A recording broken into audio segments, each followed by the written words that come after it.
अपनी पत्नी टुनटुनी और बच्चों के साथ रहता था। बंटी कबूतर ने अपने खेत में गेहूं की फसल लगा रखी थी। एक सुबह जब दोनों पति पत्नी अपने घर से बाहर खेत पर जाने के लिए निकलते हैं तो देखते हैं कि बाहर बहुत तेज बारिश हो रही थी।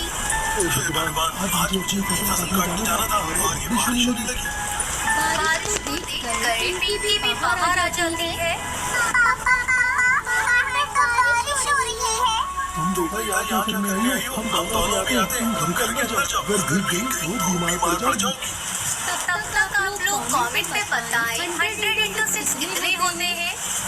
हे भगवान, इस बारिश को रोक दो, भगवान, नहीं तो हम बर्बाद हो जाएंगे। हम गरीबों की जिंदगी वाला मरीजी तो भगवान, ये सारी आफत तुम्हें बेसहारा पक्षियों पर क्यों डालते हो भगवान?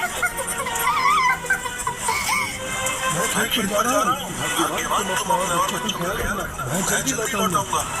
ये आप कैसी बातें कर रहे हैं जी? इतनी तेज बारिश में आप वहाँ जाकर क्या करेंगे? बारिश रुक जाने दीजिए, फिर चले जाना खेत पर। नहीं टुनटुनी, मुझे मत रोको। मुझे जाना ही होगा, वरना हम भूखे मर जाएंगे। बंटी कबूतर टुनटुनी की बात नहीं मानता और अपने खेत पर चला जाता है। वहाँ जाकर देखता है कि उसके पूरे खेत में पानी भर चुका है और सारी फसल पानी में डूब चुकी है। भगवान, खेत में पानी भर चुका है। मैं तो लुट गया, बर्बाद हो गया। मैं अब क्या अपने बच्चों को खिलाऊंगा?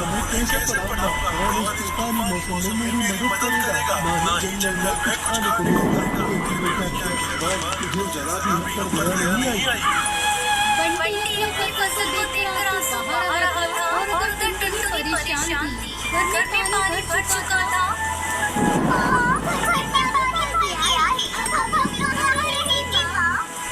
बेटा, तुम लोगों को लेकर कैसे क्यों बैठ जाओ? अभी तुम्हारे पिताजी आते ही होंगे, फिर हम कहीं और चलेंगे। घबराओ मत, जल्दी हम सुरक्षित जगह ढूंढ लेंगे। दोनों बच्चे सहमत हुए लकड़ी के बॉक्स पर बैठ जाते हैं। दीदी, हम लोग पानी में डूब जाएंगे। मुझे बहुत डर लग रहा है दीदी।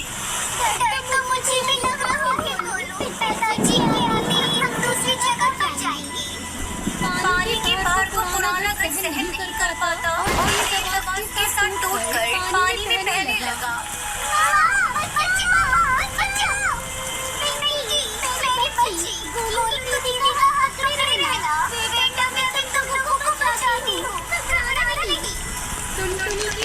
खुशियों के बावजूद बच्चे बार-बार के पानी में बह जाते हैं। उधर बंटी कबूतर को जब अपने परिवार का ख्याल आता है तो वो अपने घर आता है, पर वहाँ तो कुछ भी नहीं था। वो अपनी पत्नी को आवाज देने लगता है। कहाँ हो तुम लोग? हे भगवान, मेरी बीवी बच्चों को सुरक्षित रखना। तभी उसे टुनटुनी की कराहने की आवाज आती है। सब खत्म हो गया जी, टूट गया। बच्चे पानी में बह गए। अब मैं किसके सहारे जीऊंगी? मैंने उन्हें बचाने की बहुत कोशिश की, पर नहीं बचा सकी। मत रखो, किसी तरह हमें जीना ही होगा। किसी न किसी दिन हमारे बच्चे हमें जरूर मिलेंगे। मेरा भी दिल यही कहता है जी, बच्चे एक दिन जरूर आएंगे। कई दिनों बाद जंगल में बारिश रुक जाती है, पर सब कुछ बर्बाद हो जाता है। हर तरफ पक्षियों के टूटे मकान और लाशों के ढेर पड़े थे। धीरे-धीरे दोनों रकम भूलने लगे थे। अचानक एक दिन पिंकी और गोलू वापस आ जाते हैं। मेरे बच्चों, कहाँ चले गए थे तुम दोनों? लकड़ी के बॉक्स पर बैठी थी और बहते-बहते शहर चले गए। एक भली अंजलि हमें बचाया और आज हम आपके सामने खड़े हैं। अपने बच्चों को पाकर टुनटुनी और उसका पति बहुत खुश थे। फिर वो सभी मिलकर गीली मिट्टी का पक्का मकान बनाते हैं और सभी खुशी-खुशी रहने लगते हैं।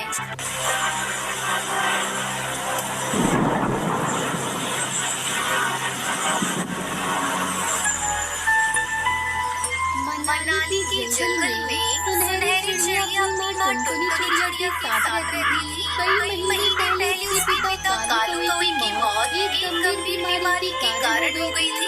टुनटुनी जंगल में घूम कर गुब्बारे बेचा करती थी। एक बार की बात है, जंगल में बारिश का मौसम शुरू हो चुका था। हे भगवान, 2 दिनों से मूसलाधार बारिश हो रही है। राशन भी खत्म हो चला है। अगर आज गुब्बारे बेचने नहीं गई तो सुनहरी को क्या खिलाऊंगी? चाहे कुछ हो जाए, मुझे अपनी बेटिया के लिए गुब्बारे बेचने जाना ही होगा। बेटा, मैंने तेरा भोजन बना कर रख दिया है, भूख लगी तो खा लेना। मैं जा रही हूँ, बाहर तेज बारिश हो रही है, तो बाहर जाकर अपना मत, मैं जल्दी आ जाऊंगी। तब तक आप लोग कमेंट में बताएं 70 डिवाइडेड बाय 9 कितने होते हैं? अरे बिटिया, 2 दिनों से घर पर बैठी हूँ, 1 पैसे की आमदनी नहीं हुई। किसी भी हाल में आज मुझे गुब्बारे बेचने जाना ही होगा, वरना भूखे मरने की नौबत आ जाएगी। तो मुझे मत रोक बिटिया, मैं जल्दी आ जाऊंगी। इतना कहकर टुनटुनी चिड़िया गुब्बारे बेचने चली जाती है। चारों तरफ पानी ही पानी भरा था, ऊपर से बारिश भी हो रही थी। गुब्बारे लो, गुब्बारे, रंग बिरंगे गुब्बारे लो, सुंदर सुंदर गोल गोल गुब्बारे लो। सुंदरी कौवियाँ खिड़की से जब टुनटुनी को बारिश में भीगते गुब्बारे बेचते देखती है तो कहती है, अरे टुनटुनी पगला गई है क्या? इतनी तेज बारिश में गुब्बारे बेच रही हो, कौन खरीदने आएगा तुम्हारे गुब्बारे? क्या करूं? भाजी मेरी मजबूरी है, घर में राशन बिल्कुल नहीं बचा। पापी पेट को भरने के लिए चाहे आंधी हो या तूफान, मुझे जाना ही पड़ेगा। वो फिर से आवाज लगाती है, गुब्बारे लो, गोल गोल रंग बिरंगे गुब्बारे लो। इसी तरह सड़क पर आते हैं, तभी गाड़ी पास आ सकती है। अरे बहन, आज मेरी बेटी का जन्मदिन है, इतनी तेज बारिश में सब दुकानें बंद हैं। आप ये सारे गुब्बारे मुझे दे दो। और ये 500 रुपए। टुनटुनी 500 का नोट देखकर बहुत खुश होते हैं। वो रुपयों से खाने पीने का बहुत सारा सामान खरीदते हैं और घर की तरफ रवाना हो जाते हैं।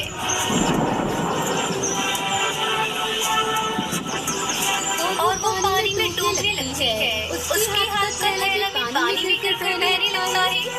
अरे पकड़ो, कोई तो मेरे थैले को पकड़ो। इसमें खाने का सामान है। अब मेरी बच्ची क्या खाएगी?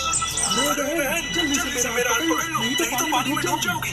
नहीं भैया, मुझे अब परवाह नहीं। मुझे तो किसी भी हाल में थैले को धैर्य से बचाना है। टुनटुनी अपने थैले को पकड़ते पकड़ते काफी दूर निकल गई।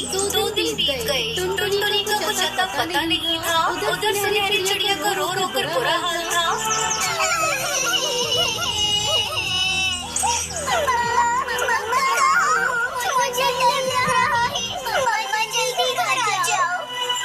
सुनहरी की रोने की आवाज सुनकर सुंदरी कौवियों से अपने घर ले जाते हैं। तभी तेज बारिश और तूफान से सुंदरी का घर गिर जाता है। अरे सब इस मनुष्य की वजह से हुआ है। ना मैं इसे अपने घर लेकर आती और ना ही मेरा घोंसला टूटता। सुंदरी कौवी पानी में सुनहरी को रोता हुआ छोड़कर पास वाले पेड़ की सुराख में जाकर छुप जाते हैं।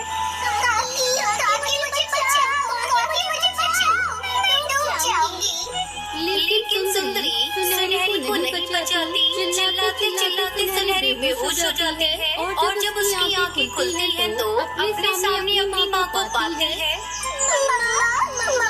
मुझे छोड़कर कहाँ चली गई थी? मम्मा, आपको पता है मैं आपके लिए बहुत रो रही थी। मुझे तो लगा पापा ने आपको भी अपने पास बुला लिया। सुनहरी मेरी बच्ची, ऐसा मत बोल। मैं बहुत बड़ी मुसीबत में फंस गई थी, लेकिन ऊपर वाले का शुक्र है कि तू मेरे सामने है। दरअसल बचाव दल के पक्षी ने पहले टुनटुनी को बचाया था, बाद में सुनहरी को। बारिश रुकने पर वो वापस अपने घर लौटते हैं और खुशी खुशी रहने लगते हैं।